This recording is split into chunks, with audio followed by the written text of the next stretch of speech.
Welcome to the Ice Cream Dreams ice cream scene. You know, I don't have a title for this yet. I was just going to call it something with ice cream. Ice cream reviews doesn't sound very exciting, but that is what I'm doing. So I'm not reviewing other people's ice cream, I'm reviewing my own. So that doesn't really help much, except for I review the recipes.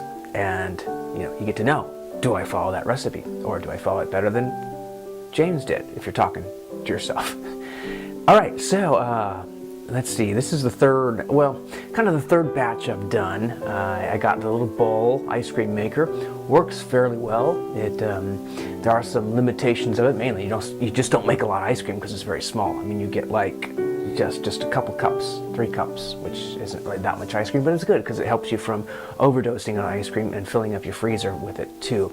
I mainly wanted to do a lot of different experimentations and then choose the ones I like, and I can make little tiny batches. So, working backwards, I guess, my latest creation, I'm doing this because it's melting. I'm melting! So, alright, this is my latest creation. It's hard to tell. I don't know if you can tell that's green.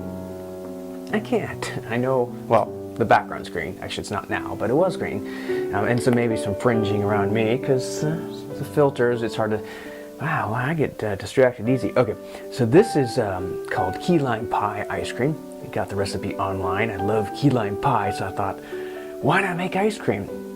And in the end, it might have been cool to make an ice cream cake, but I didn't have all the rest of the ingredients. In fact, I would have asked this recommended using graham crackers too, or some sort of crackers. That would have been kind of cool, except I had already come home from the store and I had already started like cooking, I guess, or baking. Is it cooking when you do, or whatever it is when you do ice cream. You know, I tend to use wine when I cook, when I'm in the kitchen. Not for what I'm cooking, not for as an ingredient, but anyway, yeah, so I can't go back to the store at that point. I could walk, but it's usually not worth it, especially for stuff that melts.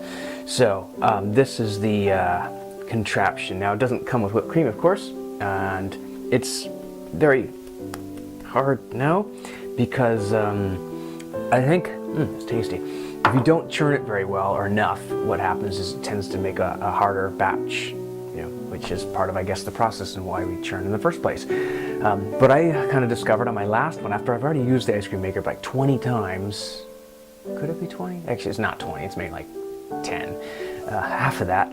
And I discovered that I was trying to make the thing, filling up the thing too much for what it can do. It's one of those freezer bowls, so it can't do that much. And I figured, what if I just tried a smaller batch and let it like touch the sides more? It actually worked. So the full batch, I was using the whole thing, but then I decided let's take some out, put it in the Dixie cups. That's how I do it, overdose on calories, is I use the Dixie cups, and then you really put a little tiny amount in there, and then it's kind of cool. That's a way to keep your calories down, because this stuff, I mean, this is just like eating raw sugar. So that is the one drawback of having a hobby like this, making ice cream. It's like you're just making fat. You're making yourself fat.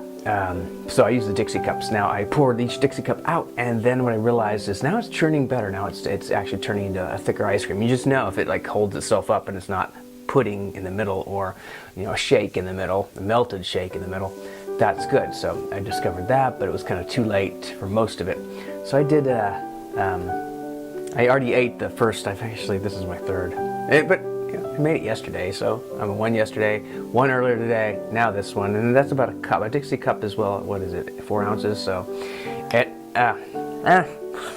is tasty. Yeah, especially with whipped cream. Whipped cream makes a huge difference. I definitely recommend whipped cream.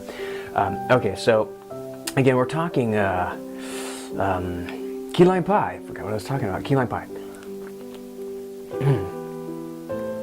And it's good, and definitely you taste the lime. It was a learning experience. I got to learn what lime zest was, and it was actually kind of cool. And now that I made it and put it in there, and I used a grater that had a pretty fine setting, so it's like really, really tiny. Yeah, you do taste those little, like, just kind of bits of lime, which is good. It adds a lot to the taste, actually. It's a really cool thing. Whoever invented that, go you. That was a good invention. You have my applause. So that was the key, and I'll do it again. But this next time I will probably use, I'll probably do the smaller batches at a time when I'm churning it, so I get a better texture. That's what we want to call it. So that was this one. And this one uses, as you can see, it uses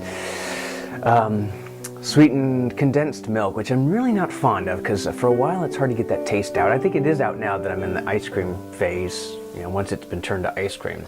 But for a while, I don't know if it has it's just a different type of consistency, and they're all kind of accomplishing the same thing, getting, you know, cream and sugar together, like milk and sugar together. But they do it in different ways. Sometimes if it's like a lot of half and half, and then a little bit of whole milk and then supplemented with sugar. And sometimes it was a lot of whole milk, not whole milk, but heavy cream.